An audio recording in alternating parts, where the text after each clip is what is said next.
дар рӯзи забон дар Тоҷикистон аз бесарусомонӣ ва дӯхурагиҳои ҷиддӣ дар имлои забони тоҷикӣ нигаронӣ шуд. раис ҷумҳур Эмомалӣ Раҳмон дар мулоқоти худ ба муносибати ин рӯз дар ҳузури забоншиносону аҳли зиё аз мушкилот дар қоидаи имлои забони тоҷикӣ интиқод кард. Вай гуфт возеҳу рӯшан набудани бандҳои қоидаи имло ва баҳсу мунозираҳо атрофи он ба сатҳи саводнокии мардум ба вижа ҷавонон таъсири манфӣ расонидааст. در اطراف املای زبان تاجیکی بحث و مناظره بسیار شد چون که همین دو مرتبه یک مرتبه سالهای سیم بار دیگر باز برگشتیم در سال 11 هم بوجود این بعضی چیزها قابل قبول نیست باید املا یک تجدید نظر شود اما همین کلمه صحبت یا محترمه من خیلی صحبت گویم президент Эмомалӣ Раҳмон ба муносибати рӯзи забон дар Кохи Борбад таъкид кард ки қоидаи имлои забони тоҷикӣ танҳо барои олимону донишмандон нест. қонун қоидаҳои имлои забони тоҷикӣ имрӯз душворӣ дорад. Президент бисёр хуб таъкид карданд ки имло барои олимон нест.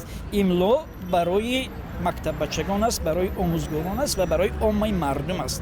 Дар ҳақиқат мо имрӯз ба кадом мактабе равем бо омӯзгорон суҳбат кунем дар навбати аввал ҳамин проблемаи имлоро мебардоранд душворам ҳастай бисёр ба саргумӣ ба роҳгумӣ оварда мерасонад. дар ин мулоқот ба тамоми сохторҳои масъули кишвар аз ҷумла кумитаи забон ва истилоҳот дастур дода шуд ки то моҳи январи соли 2020 қоидаҳои нави имлои забони тоҷикиро таҳия кунанд. бениҳоят хароҷу мароҷ бисёр аз дар инҷо хусусан дар имлои мо хусусан дар гӯи шумо истифода кардани калимаҳо ба таври нодуруст ғалат хеле зиёд аст. дар мо калкаҳои аз забони дигар аз забонҳои дигар омада хеле зиёд аст. имлои забони тоҷикӣ дар даврони истиқлолият 2 бор таҳрир хӯрдааст. охирин қоидаи имло соли 2011 аз ҷониби ҳукумати Тоҷикистон тасдиқ шуд. забоншиносон мегӯянд дар таҳияи он назари мардум ба инобат гирифта нашуд ва таҳқиқоте ҳам анҷом наёфта буд. ин бор ба таъкиди онҳо бояд пешниҳодҳои мардум ҳам қабул ва баррасӣ шаванд.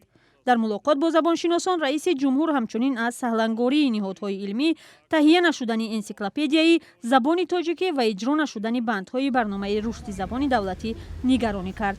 вай таъкид кард ки ба хотири рушди забон бояд шакли электронии фарҳангу луғатҳои машҳури форсӣ тоҷикӣ бо алифбои имрӯза таҳия шавад.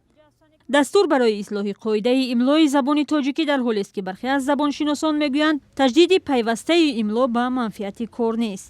باز چیز دیگر همین که به مسئله املا زود دست زدن لازم نیست مردم به یک چیز عادت میکنه یاد میگیرد و باز از خاطر برآورده این پیشنهاد نو املا رو باید از خود کند. баҳсҳо атрофи имлои забон дар Тоҷикистон солҳост идома дорад. дар шаклҳои гуногун истифода шудани ибораву вожаҳо дар матбуот яке аз омилҳои аслии сар задани ин баҳсҳо гуфта мешавад.